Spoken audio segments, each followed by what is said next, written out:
Hey everybody, welcome to my cool, hip YouTube channel. Thanks for organically finding my channel and searching for cool topics I talk about, because that's, I'm sure, the way that you found my channel. Now today, because obviously everybody out there, if you see my videos, I am a big time gamer. I'm big time into all these zombie movies. That's my life, you know what I mean? I walk around my house, sometimes I paint myself up as a zombie. I walk around on my cell phone, I walk into walls. This is my normal behavior, and probably yours too. And obviously, as somebody who believes in those things, we all need to be prepared for the zombie apocalypse. Now, some of you might say, we're currently in it. Yeah, no shart, right? But here's 7 steps to surviving an apocalypse, a zombie apocalypse, okay? Number 1, this is according, of course, to National Geographic Kids, because they're preparing the kids for the zombie apocalypse, even though these kids don't realize that they're in it right now. A lot of them are a part of it, thanks to their parents, if you catch my drift. Number 1, know your survival skills. Imagine you found yourself in a post-apocalyptic wasteland. How do you keep yourself alive? Well, there are loads of everyday objects that could help you in an emergency situation.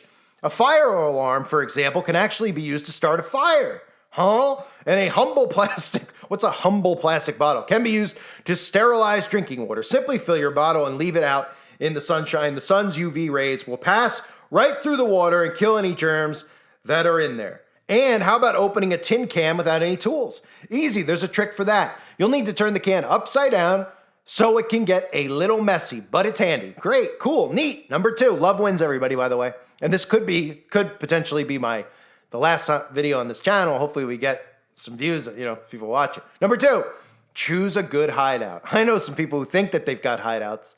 This says choose a good hideout. There's some people who think they're hiding underground. Right? There's a book that was written by God that tells us a lot of people are going to try to hide in the mountains and be protected by the mountains. And on top of all those theories, there is a lot of people that are going to be hiding down in that place that they don't let anybody go. It's called Antarctica. They go, no, you can't come down here. It's the only place in the world or the earth, on the earth, that every country has a treaty. There can't be any conflict here. So while people have wars against each other out there, here in Antarctica, we all get along, right? Don't be suspicious of that. It's called the Antarctic Treaty. But anyway, choose a good hideout. Firstly, get out of the cities, it says. Very good advice, but a lot of people won't be able to get out of the cities, because they're going to be locked in to technology. Huh? It's, you think you're smart. How are you going to get your electric vehicle out of those cities? You're not. Think ahead. It says a lot of us live in cities nowadays, as they're so convenient and full of shops. But are they? They're filled with a lot of things. I don't know about shops anymore. Most of the shops are out of business, but they're filled with a lot of crack. Anyway, but if civilization collapsed and you had to do things for yourself, the city is one of the worst places to be. But if there's no electricity, no gas, no running water, no lights, no heat, and you can't grow your own food because everything's covered in tarmac, you'll want to escape to the countryside. Find a spot near a river with fresh water you could drink. Well, yeah, these are common. You don't want to be stuck in a city. So they're right. They're right so far. Number 3, Nat Geo telling these kids out there. Of course, then they'll tell these kids, don't worry about it. It's never going to happen until it happens. And they'll be like, what was that Nat Geo article? Does anyone remember the things that we learned in there? No, because I only read it once. All right. Shouldn't we have been prepared for this in school? Right? Shouldn't they have prepared us? Well, why would the government prepare you in school for what they're going to do to you?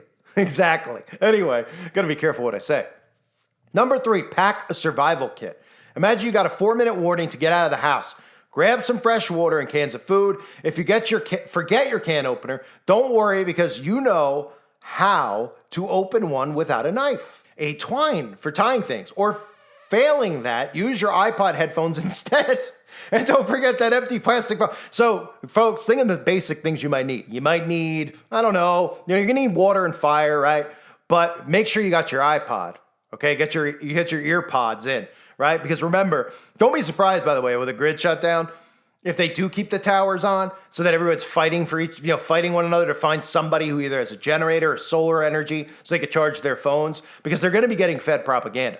And whatever gets fed out of there is going to be the exact narrative they want you to believe. So they're still going to need control over people's minds. So there is a good chance of that, okay? But maybe the apocalypse will be people trying to charge their phones, food for thought. But anyway, this tells everyone to make sure they have their headphones so they could still, of course, feed you the information. Number 4, use your mobile phone. The one thing, there we go, we can't live without these days are our phones. Oh, see, I didn't read this beforehand. Okay, because on this channel, I just have to find the ridiculous article and read it so I can clock those minutes in.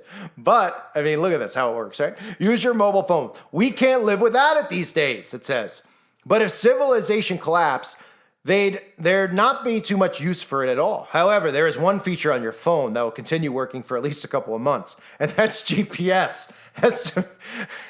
Oh, that's interesting they're telling us this. Does anyone know how that's possible? So your phone won't work, but the GPS will. But how are you going to charge your phone unless you have a generator or a solar power generator, right? But the GPS will work. So that might be a hint there. They've got something planned. Ultimately, you could just tell people to stock up on maps or to know where the closest water is. That'd be pretty good because no one's gonna be able to drive anywhere anyway, right? Because you're gonna run out of gas at some point and the gas stations aren't gonna work, right? But of course, I'm sure you'll be able to charge your electric vehicle. Anyway, oh boy. So it says, I estimate we've got about 6 months of life in the satellites should they be abandoned. So while you won't be able to phone people or tweet for help, the map function will continue working as it relies on satellite signals and not the mobile phone number. That's interesting from Nat Geo. I didn't think of that because I'm thinking in my head, well, even if everything's still on, I mean, everything's off, but the 5G's still on. How are people going to have electricity charge? Now you go in your car and drain your car battery. Over 6 months, obviously, everything will be drained. But I guess maybe there's a plan to leave the GPS on. Maybe there'll just be a big blinking light on your GPS that says, come here, right? And you'll be like, where is that? What is that? Is that Walmart? Wait, hold on. Let me look. Oh, FEMA. Okay, I'm on my way. It's unbelievable. Unbelievable. Number 5, become a super scavenger. That sounds like fun. The biggest key to surviving is learning how to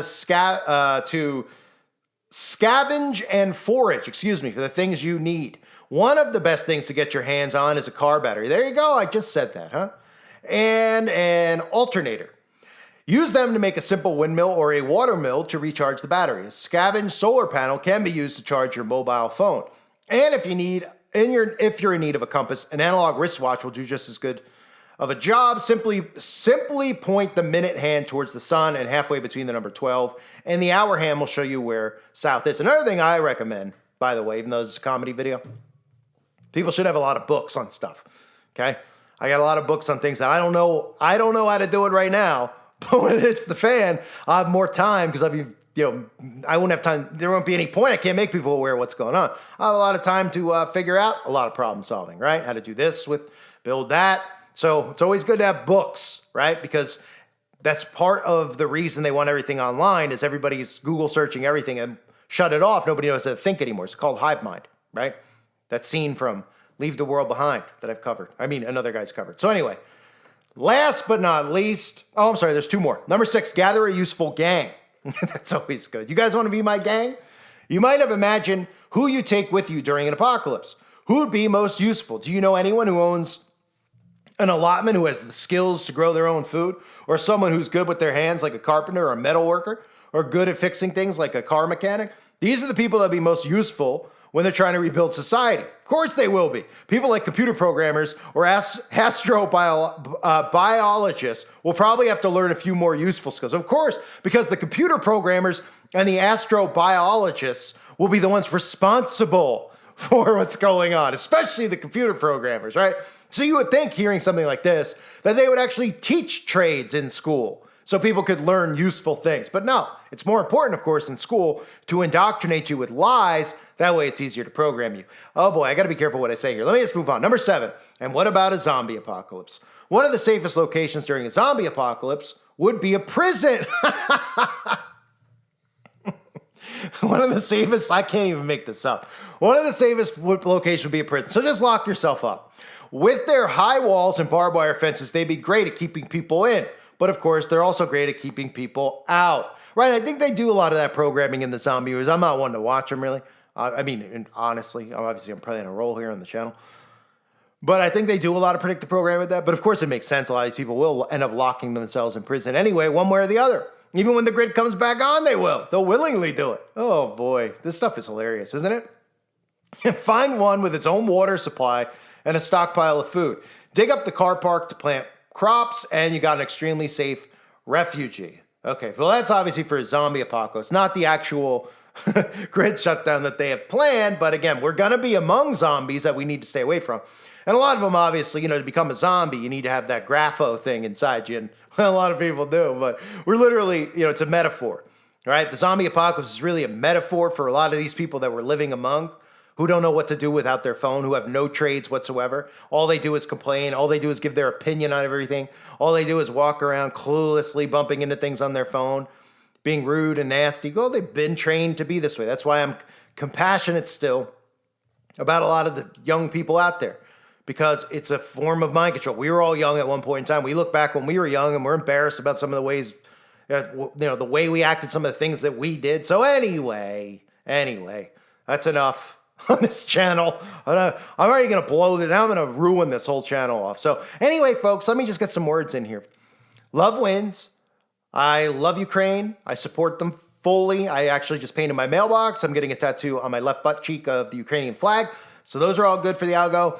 I love zombie movies and gaming and etc. That's why I gave you 7 steps to surviving an apocalypse. Obviously, I believe and trust in science, as all of you do too. And again, love wins, right? So thanks again for being here, everybody. Bye.